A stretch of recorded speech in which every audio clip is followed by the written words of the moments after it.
Жамбыл ауданында ағымдағы жылы 4,4 миллиард теңгеге 36 нысанда құрылыс жұмыстары жүргізілуде. Өткен жылдан өтпелі 5 нысанды аяқтау жұмыстары да қарқынды. Аудан бойынша баспана кезегінде 1582 адам тіркелген. Алдағы жоспарда 80 пәтерлі 4 үйдің және қосымша 2 көп қабатты үйдің құрылысын жүргізуге бюджеттік өтінім жіберілді. Жоспар жүзеге асса 480 адам қоныс тойын тойламақ. Асар жобасына келетін болсақ, биыл әр ауылдық округте бір үй көптің қолдауымен соғылып, әлеуметтік жағдайы төмен және көп балалы отбасыларға табысталмақ.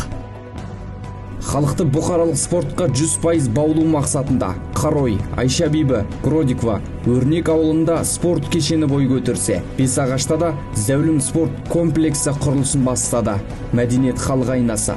Баршаға мәлім, биыл аудан орталығында орталық мұражай құрылысы басталса, Қызыл Қайнар ауылында 90, Ақбұлымда 100 орындық мәдениет ошағы салынып жатыр. Биыл асалықтардың жылдар бойы көтеріп жүрген мәселесі де шешімін тапты. Нақтысы, орталық пен теміржол бекет арасын жалғайтын аспалы көпір құрылысы басталды.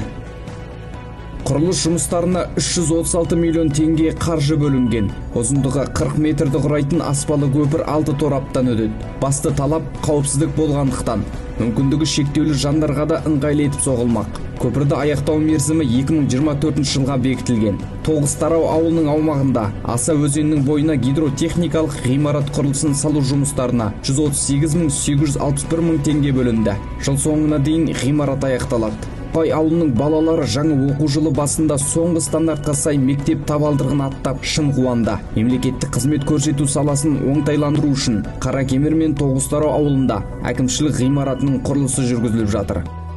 Орталықтағы ауған соғыс ардагерлерінің аллеясы жаңаша келбетке енсе, ауыл тұрғындары үшін Аса ауылында желтоқсан аллеясы да еңсе тіктемек.